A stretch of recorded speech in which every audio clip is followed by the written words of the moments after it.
Hello, my dear students. Welcome once again to another class on linguistics. I hope that you all are doing well under these circumstances. So, it's been a while since we saw each other in person, but let's hope that we will get over this situation and we'll meet again after this pandemic situation is over. So, today, let me teach you about South Asian English. So, this is another lesson on linguistics. We already learned about varieties of English like British English, American English, Australian English, etc. So, before going ahead to Indian English, I want to teach you about South Asian English. Now, let's see what is South Asian English. So, you see this map, right? So, this region is what is considered to be South Asia. So, this particular English, this is a variety of English used in the Indian subcontinent. When I say Indian subcontinent, it doesn't include just the country of India. It actually includes this particular peninsula, this region. So, it has India, Sri Lanka, Pakistan, Bangladesh, Nepal. Now, all these countries are actually included in this particular region. So, this is South Asia. So, the English spoken in all these countries, they have certain similarities, similar features. Certain distinct formal and functional characteristics can be noted about the variety of English spoken in this particular region. That is because this region, this was once colonized by the British. So, English has been established as a second language in all these countries. So there are many regional varieties of South Asian English, like there is Indian English, which is spoken in India. Then there is Pakistani English, Lankan English spoken in Sri Lanka, Nepali English, all these varieties, regional varieties of South Asian English exist. But when we consider Indian English, just think about this. You are a Malayali. Most of you listening to me, you are Malayali, right? The way you speak English won't be the way a Bengali speaks English, or a person from Maharashtra. They might speak English in a different way. So, even within the country of India, the language English is actually spoken in different ways, different varieties of Indian English exist within our country itself. Now, before going ahead into the detail of Indian English, let us learn the common features of English spoken in all these countries in South Asia. So, the first point I want to discuss with you about South Asian English is regarding its phonetics and phonology. So, as you all know already, phonetics is the scientific study of speech sounds, and phonology is a study of how these speech sounds become larger units, how they enter into combination with each other, and how they form larger units like syllables, for example.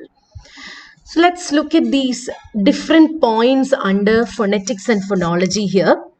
So the first point, there are 7 points here in this particular lesson I have prepared for you.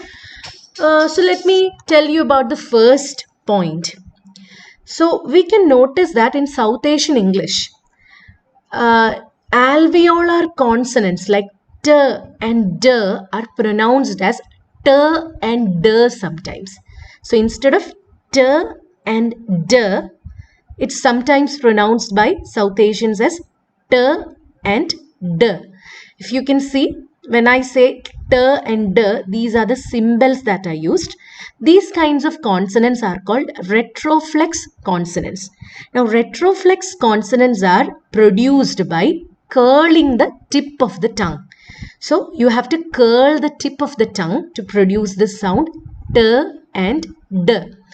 So, even being a Malayali, you can probably understand what I mean. Maybe instead of T, some of us call it T. Not us, but some of our neighboring states. Sometimes they have this tendency to produce T as T. And even when we say den, we say den. We don't say den, we say den. So, such things are common in South Asian English. So, they substitute t and d for t and d. Let's look at the second point now. So we have these three phonemes in RP, in received pronunciation. That is f, the, and the. But in South Asians actually don't realize these phonemes.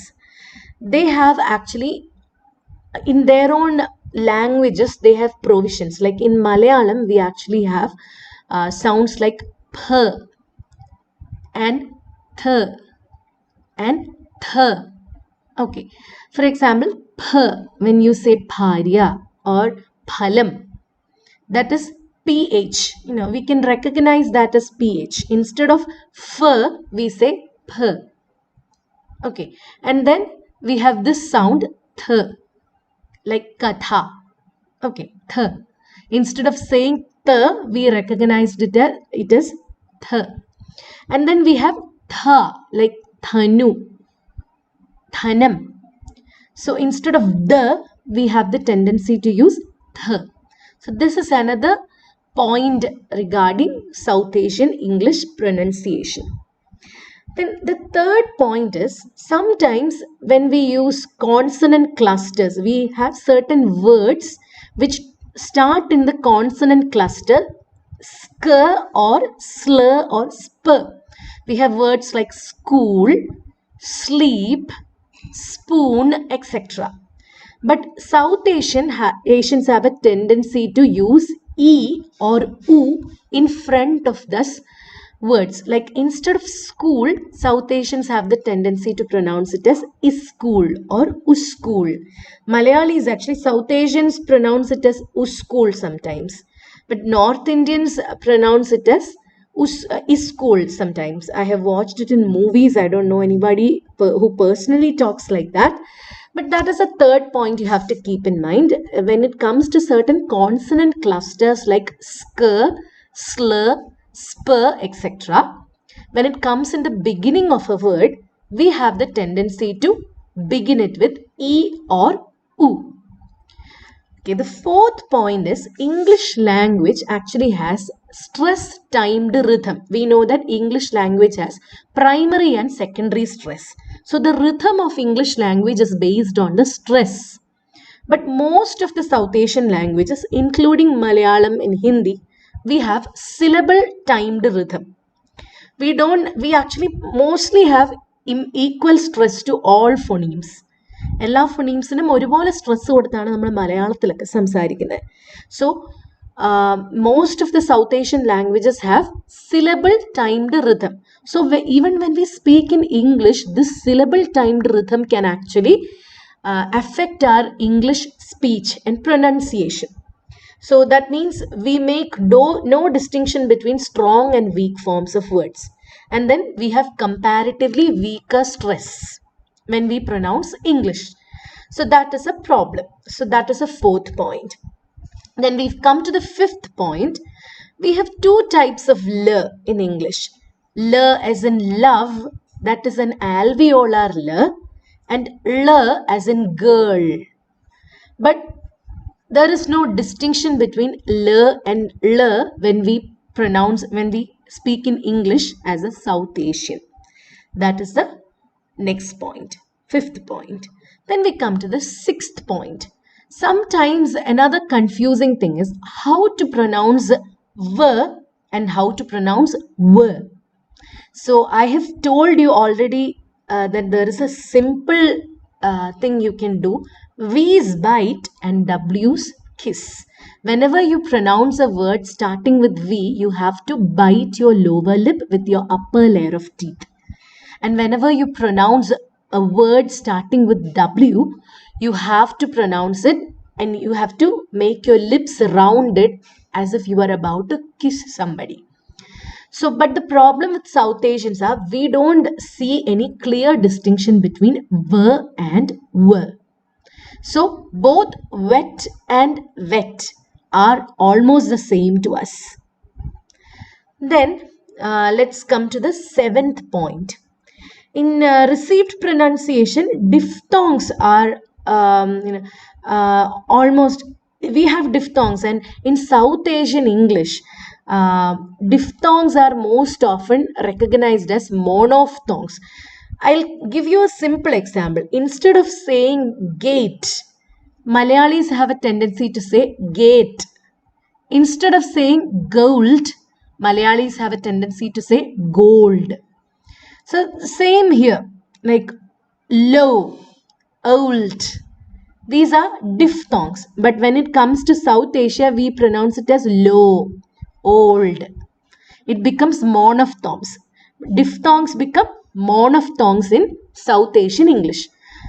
Likewise, game becomes game in South Asia. Face becomes face in South Asia. So these are 7 points regarding phonetics and phonology of South Asian English.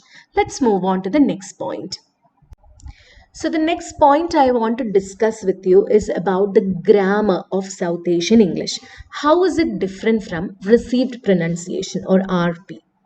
So South Asian English speakers, what you have to understand about their mother tongue is that whenever we speak Malayalam or Hindi or Sinhalese or other South Asian languages, we have a tendency to use complex sentences more than simple sentences. So because of our tendency to using complex sentences, whenever we speak English, we have a leniency to make complex sentences. So that is the first point. So South Asian English speakers, they tend to use complex sentences frequently. That is because in their own mother tongues, they use more complex sentences than simple sentences. The second point is there are certain deviant constructions unique to South Asian English. That is mainly because of their mother tongue indifference. That is because, when we are babies and when we are children, we don't learn English first. We already have a mother tongue. In our case, it is Malayalam. So we have already been established in the ways of Malayalam. So that mother tongue always interferes with our speech whenever we try to learn a new language. For example, let's look at one such constructions. So whenever we make an interrogative sentence, that is a question, we mess up the subject auxiliary inversion. For example, instead of saying, why are you late? We have a tendency to ask, why you are late? And instead of asking, when will you come? We have a tendency to ask, when you will come? That is because of our mother tongue interference. So here, you and will, it has to be inverted here. When will you come? So here, subject is you and auxiliary is will. It has to be inverted, but that doesn't happen in South Asian English. So that is an example of a deviant construction. Then another important feature of South Asian English is that whenever you know about question tags, we have many different question tags, and a question tag actually depends on the first part of the question. But instead of using different kinds of question tag, South Asian English speakers have a tendency to use one question tag for all kinds of sentences. That is, isn't it? He was late, isn't it? Okay, this kind of a construction is used always, like you are going today, isn't it? Instead of using aren't you in this particular sentence, you are going late today, aren't you? That's what we are supposed to use. But we have a tendency to use you are going today, isn't it? And then another sentence is he isn't going there, isn't it? That is actually a grammatical mistake. Okay, so instead of using the right question tag, we have a tendency to use isn't it as a question tag at every point. And sometimes we don't even use isn't it. Sometimes we use yes and no. Okay, for example, like you are going today, yes? ഇന്ന് പോകുന്നുണ്ടോ എന്ന് ചോദിക്കുകയാണ്. You're going today, no? Okay, we have such a tendency to that is something South Asian, actually Britishers don't recognize with it, as was my experience working in a British company selling pet insurance. I often use this yes and no. It worked well for me, but it was not right English. Anyway, let's move on to the next point in grammar. Um, Sometimes we can just use simple past in some sentences, but instead of using simple past, South Asians have a tendency to use present perfect. For example, instead of saying I saw him last week, we have the tendency to use I have seen him last week. So instead of saying I saw him last week, simple as that. We can use it and stop it as simple as that. But we South Asians have a tendency to use present perfect instead of simple past. We say, I have seen him last week. Okay, so that is another point, and a grammatical point about South Asian English speakers. Another point I want to discuss with you about is about English verbs. There are certain English verbs which are stative verbs. Stative verbs means we can't actually, these are static verbs. You can't add ing to the end of it. It should never be used in the continuous or the progressive form. But if you use it in the progressive form, it can become ungrammatical, but it is actually used in the continuous tense. For example, instead of saying he has 2 pens, we have the tendency to say he is having 2 pens. That is actually ungrammatical. It means that he is eating 2 pens. You should never say that. Okay, then instead of saying I understand you, we usually say I am understanding you. So these verbs have and understand. It shouldn't actually be used in the continuous form. It is an example of a stative verb.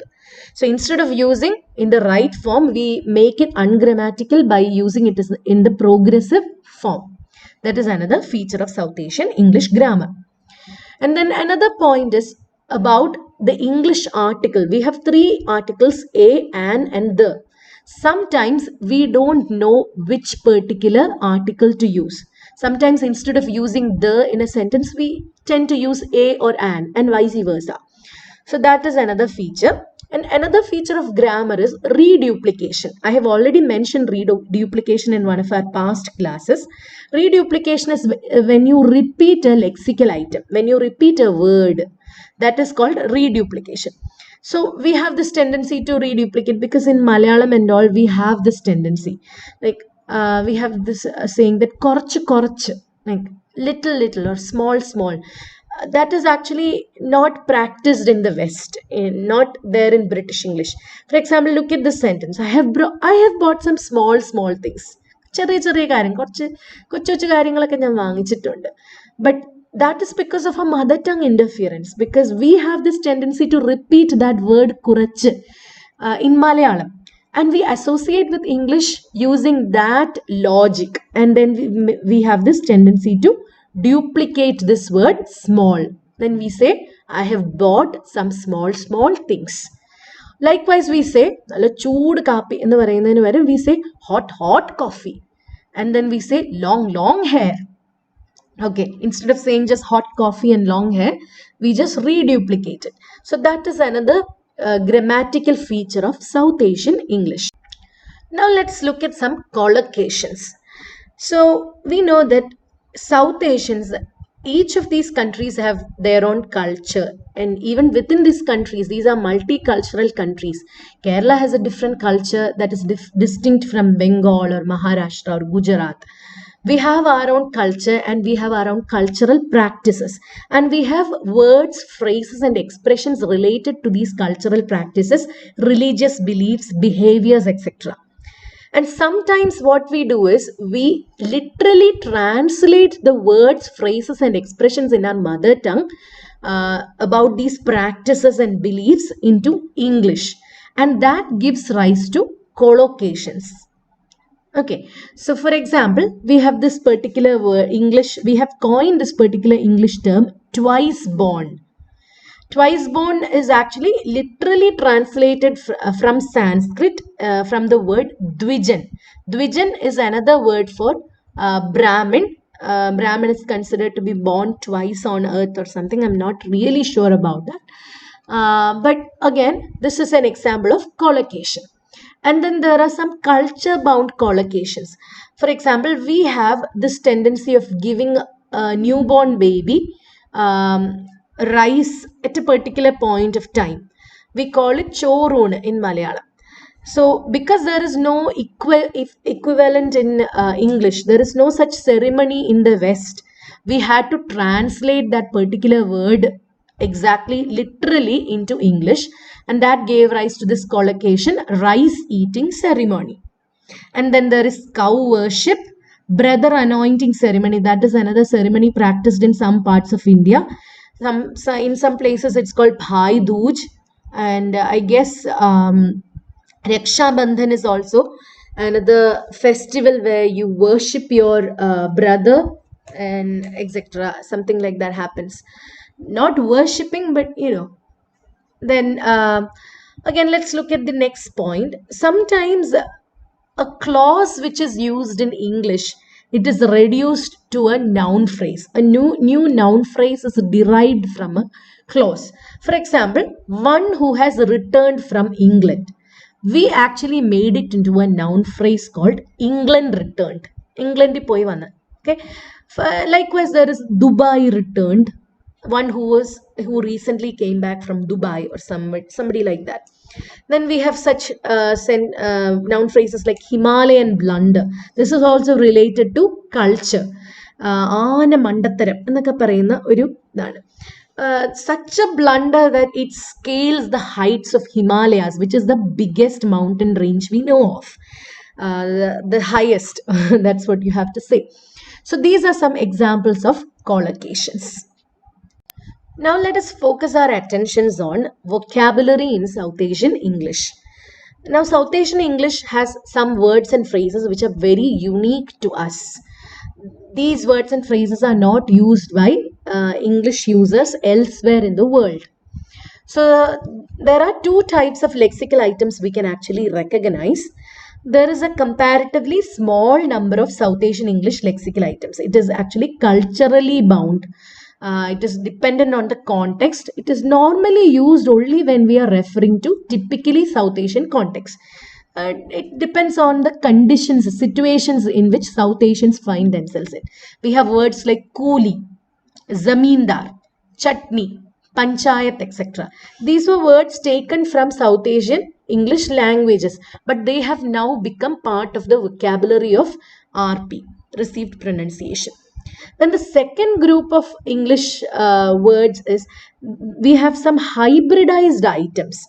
These are coined from both South Asian and English elements. Some South Asian language elements are combined with English language elements. For example, let's look at some words. British Sarkar. British is again an English word. Sarkar is an Indian word, a Hindi word. Tonga driver. Tonga is a Hindi word for kudiravandi, horse cart, and driver is, you know what a driver is in English. And then police wala. Police is cop and wala is guy. Police wala, a man police or somebody like that. And then we have some hybrid formations which are semantic reduplications. You already know what reduplication is. Reduplication just means the repetition of a word. Then semantic reduplication means words like lati stick. Lati actually means stick in Hindi and Malayalam and other Indian languages. Then you are actually saying stick. But one word is in an Indian language, the other word is in English. Exactly like that, cotton kapas. I don't know exactly how this is pronounced, but kapas actually means cotton itself. So we are actually saying cotton, but one word is in Hindi and the other word is in English. So that's an example of hybrid formations that are semantic reduplications. And other features of vocabulary are, we can notice that English language actually has borrowed a lot of words from South Asian languages. And first these words were borrowed into South Asian English, and then it might have become part of the received pronunciation and it got global recognition. That might have happened. These are such words like bungalow, from Bangladesh, then sahib, Acha means, oh, that's right, or it's all right, or something like that. Now it is actually borrowed by English. Then basmati, it's a kind of rice. Masala, mix of spices. Guru, for teacher. Nirvana. Then these are some borrowings, some words which have been borrowed from Indian languages. And then we have an example, cousin brother. Cousin brother is an example of calc. Calc means loan translations. You loan a word from a particular language, then you translate it into English. So cousin brother, in India, your cousin is usually considered to be your brother. You usually call them Chetan or somebody like that in Malayalam, in Kerala at least. So usually in the West, cousin is not considered to be your brother as such. They are just called cousins, right? But we actually culturally we consider cousins to be our brothers or sisters even. So cousin brother, cousin sister, these are examples of loan translations. Because we have names for these cousins like in Hindi, you call your father's brother's son Chachera Bai. That's my father's younger brother's son. We have such terms in other Indian languages too. I can't think of anything out of the top of my head now. But let's move on to the next point now. So there are some words which are derived from morphological processes being applied to words which are not found in British English. So some words which are not in British English, it is actually formed by making certain morphological changes to already existing words. For example, we already have a word employee, but in South Asian English, they formed a new word unemployee. Then head bath. Head bath is, we in Malayalam we say talagulicho. Talagulicho means did you wash your head or hair? That's what what is meant by head bath. Then baggages. Baggages, it's actually grammatically wrong elsewhere.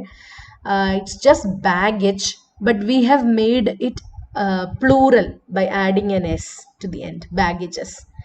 Then we have certain lexical extensions like batch means group. So a person who studies in my group must be my batchmate, a fellow student. This is a typically South Asian coinage, batchmate. We use batchmate, that word for a fellow student. So we have almost come to the end of this particular lesson. Let's recap what we learned. So first of all, we learned which region is South Asian region, which countries come under the purview of South Asia, and we learned about South Asian English. Then we learned about the features of phonetics and phonology in South Asian English. Then certain features of grammar in South Asian English. We learned about collocations, vocabulary items, and now before concluding, we have to say that we have been learning varieties of language like British English, American English, Australian English, various varieties of English we have been learning. What is striking to us is about the creativity of language. This is one language, English. But depending on the place this language is used or the context the language is used, it is actually entirely different from one place to another or one culture to another. That is an example of the creativity of language. So we can understand about the creativity of language in the way English is realized in variant ways in the different parts of the globe. The way an Australian uses English, that's entirely different and entirely a new creative process in itself from that of an Indian using English. But unfortunately, the native speakers of English, many native speakers of English, they disapprove of these deviant styles of English. They say that what we speak is actually incorrect. But we should not forget one thing, or they should not forget that English language as it exists now, as we see it now, it was not always like it. It has been undergoing many changes over the years. It has been undergoing many procedures like assimilation, acculturation, and some such processes have changed English language to the state we are seeing it at present. So that has to be taken into consideration before we brush off all these deviant styles as incorrect. So I hope you understood this lesson and that you enjoyed it. Thank you for sticking with me till the end. Thank you for your patience once again and have fun. Thank you. Bye.